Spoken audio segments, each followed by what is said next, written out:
দেওমৰণ উচ্চতৰ মাধ্যমিক বিদ্যালয়ৰ মহাৰজত জয়ন্তী এক উৎসাহজনক কথা।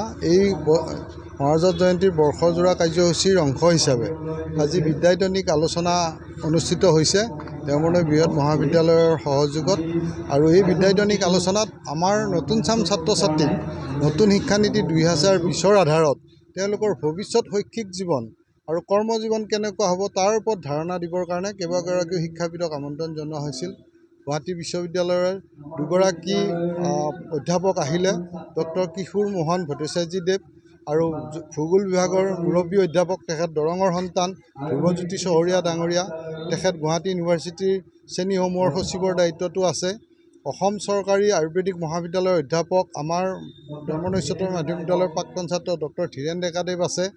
তাৰপিছতে আছে আমাৰ ধ্ৰুৱজ্যোতি দুৱৰা, যাৰ তত্ত্বাৱধানত নতুন চাম ছাত্ৰ ছাত্ৰীয়ে ভৱিষ্যতৰ দিশত বাট বুলিবলৈ সক্ষম হৈছে। ধ্ৰুৱজ্যোতি দুৱৰা তেখেত নিজে এগৰাকী মেধাৱী ছাত্ৰ আছিল, গুৱাহাটী বিশ্ববিদ্যালয়ৰ ৰসায়ন বিজ্ঞান বিভাগৰ সোণৰ পদকপ্ৰাপ্ত শিক্ষাৰ্থী আছিল। এইধৰণে কেইবাগৰাকীও শিক্ষাবিদ, জিলা প্ৰশাসনৰ বিষয়াসকল আৰু মেডিয়াত কাম কৰিবৰ কাৰণে ইচ্ছুক ছাত্ৰ ছাত্ৰীসকলক উদগনি দিবৰ কাৰণে ND24ৰ সহকাৰী বাৰ্তা সম্পাদক নীলোৎপল ৰায়চৌধুৰী আৰু ইয়াৰ উপৰি দৰঙক গৌৰৱান্বিত কৰা অসম বঁটা প্ৰাপক অনুপম ডেকা ডাঙৰীয়াক আমি আমাৰ তৰফৰ পৰা সম্বৰ্ধনা জনালোঁ। আৰু তেখেতে এই উল্লেখিত বিষয়সমূহত ধ্যান নথকা যিসকলে ব্যৱসায় কৰি মৰ্যাদাপূৰ্ণভাৱে জীৱন জীয়াব খোজে তেখেতসকলক উদ্দেশ্যি দুআষাৰ তেখেতে ভাষণ আগবঢ়ালে। মই ভাবোঁ এই বিশিষ্ট ব্যক্তিসকলৰ আলোকপাতে আমাৰ ছাত্ৰ ছাত্ৰীসকলক নিজৰ দিশত সঠিক দিশত খোজ আগবঢ়াই লৈ গৈ নিজৰ ভৱিষ্যত জীৱন সুদৃঢ় কৰাৰ ক্ষেত্ৰত আগভাগ ল'ব, আৰু সেইটোৱে হ'ব এই আলোচনা চক্ৰৰ এটা সফলতা। চলিত বছৰৰ 23, 24, 25 ডিচেম্বৰত মহাৰজত জয়ন্তী অনুষ্ঠানৰ সামৰণি সমাৰোহ অনুষ্ঠিত হ'ব। এই সমাৰোহলৈও অসমৰ 3খন বিশ্ববিদ্যালয়ৰ 3গৰাকী উপাচাৰ্যক আমি আমন্ত্ৰণ জনাইছোঁ। আমাৰ শ্ৰীমন্ত শংকৰদেৱ স্বাস্থ্য বিজ্ঞান বিশ্ববিদ্যালয়ৰ উপাচাৰ্য ডক্টৰ ধ্ৰুৱজ্যোতি বৰাদেৱ, তেখেত অসম সাহিত্য সভাৰ প্ৰাক্তন সভাপতি, আমাৰ সাহিত্য একাডেমি বঁটাপ্ৰাপক সাহিত্যিক।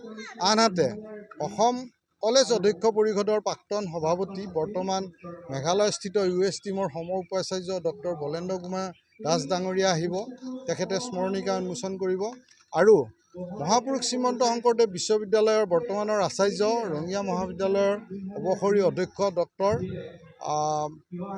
ডক্টৰ ভৱেন্দ্ৰনাথ ডেকা ডাঙৰীয়া, তেখেতেও আমাৰ সামৰণি অনুষ্ঠানত আহিব। লগত আমাৰ যিখিনি ৰাজনৈতিক পদাধিকাৰী, মুখ্যমন্ত্ৰী মহোদয়, আমাৰ অভিভাৱক মন্ত্ৰী কেশৱ মহন্ত ডাঙৰীয়া, স্থানীয় আমাৰ সাংসদ ডাঙৰীয়া, গুৱাহাটী উন্নয়নৰ দপ্তৰৰ মন্ত্ৰী অশোক সিংহাল ডাঙৰীয়া, পীযুষ হাজৰিকা ডাঙৰীয়া আৰু আমাৰ জয়ন্ত মল্ল বৰুৱা, আমাৰ জিলাখনৰ সন্মানীয় বিধায়কসকল, এইসকলে অংশগ্ৰহণ কৰিব। লগতে বিদ্যালয়ৰ 75 বছৰীয়া পৰিক্ৰমাত যিসকল কীৰ্তিমানে নিজকে উজ্বলাই তুলিছিল, নিজৰ কৰ্মক্ষেত্ৰত বুৎপত্তিৰে বাট বুলিছে, আনৰ কাৰণে আদৰ্শ হৈছে, তেখেতসকলেও বিভিন্ন শিতানত আমাৰ সেই সামৰণি সমাৰোহত অংশগ্ৰহণ কৰিব।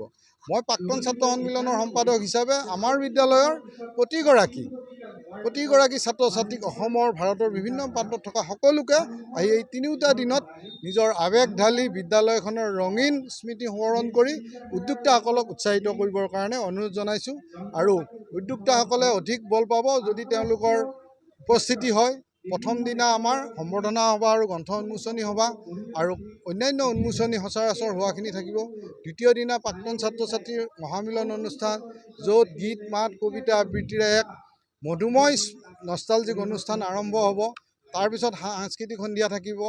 শেষৰ দিনা সাংস্কৃতিক শোভাযাত্ৰা আৰু মুকলি সভা, আৰু মুকলি সভাতেই প্ৰায়খিনি শিক্ষাবিদে অংশগ্ৰহণ কৰিব। এতিয়া মই ভাবিছোঁ যে আজিৰ দিনটোৰ পৰা এটা নতুন যাত্ৰা আৰম্ভ হ'ল। 1988 চনত দেওমৰণ মহাবিদ্যালয়ে 13 নৱেম্বৰত গজালি মেলিছিল। দেওমৰণ মহাবিদ্যালয়ৰ আঁত ধৰি দেওমৰণ স্নাতক মহাবিদ্যালয় 2018 চনত 1993 চনত স্থাপন হ'ল। একেটা বছৰতে দেওমৰণৰ শিক্ষানুৰাগী ৰাইজে দেওমৰণ BEd মহাবিদ্যালয়ক জন্ম দিছিল। মোৰ লগত আছে BEd মহাবিদ্যালয়ৰ প্ৰাক্তন অধ্যক্ষ কুলেন্দ্ৰ কুমাৰ চহৰীয়া ছাৰ, তেখেত দেওমৰণ উচ্চতৰ মাধ্যমিক বিদ্যালয়ৰ কৃতি ছাত্ৰ, দীঘলীয়া সময়ৰ শিক্ষক আৰু অধ্যক্ষ হিচাপে অৱসৰ লৈছে। তেওঁলোকক পাই আমি ধন্য হৈছোঁ, আমি উৎসাহিত হৈছোঁ। আমি আশা কৰিম সকলোৰে সহযোগত, সকলো প্ৰাক্তন ছাত্ৰ ছাত্ৰী, সৰ্বস্তৰৰ ৰাইজৰ সহযোগত দেওমৰণ উচ্চতৰ মাধ্যমিক বিদ্যালয়ৰ এই আমাৰ আটাইৰে আৱেগৰ বিদ্যা মন্দিৰখনিৰ মহাৰজত জয়ন্তী খুব সফল আড়ম্বৰপূৰ্ণভাৱে সামৰণি হ'ব। ধন্যবাদ। আজি আচলতে ভাল লাগিলে যে দেওবৰ্ণয় উচ্চতৰ মাধ্যমিক বিদ্যালয়ৰ মহাৰজক জয়ন্তী উপলক্ষে বৃহত্তৰ দেওবৰ্ণয় অঞ্চলৰ কেইবাখনো শিক্ষানুষ্ঠানৰ শিক্ষাৰ্থী আৰু শিক্ষাগুৰু একত্ৰিত হৈ নতুন শিক্ষানীতিৰ গতি প্ৰগতিৰ বিষয়ে আলোচনা হৈছে, প্ৰত্যাহ্বানৰ বিষয়ে আলোচনা হৈছে। ভাল লাগিছে।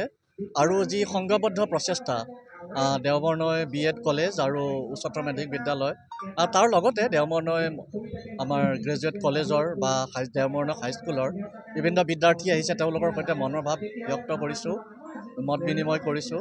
আৰু ইয়াত অসমৰ বিভিন্ন প্ৰান্তৰ আমাৰ অসম গৌৰৱ অনুপম ডেকা প্ৰমুখ্যে বিশিষ্ট আৰক্ষী সেৱা বা তেনেকুৱা ধৰণৰ বিভিন্ন ব্যক্তি ইয়াতে আহিছে আৰু যথেষ্ট আনন্দিত আজি, ভাল লাগিছে। তেওঁলোকৰ অনাগত দিনলৈ মোৰ শুভেচ্ছা থাকিল।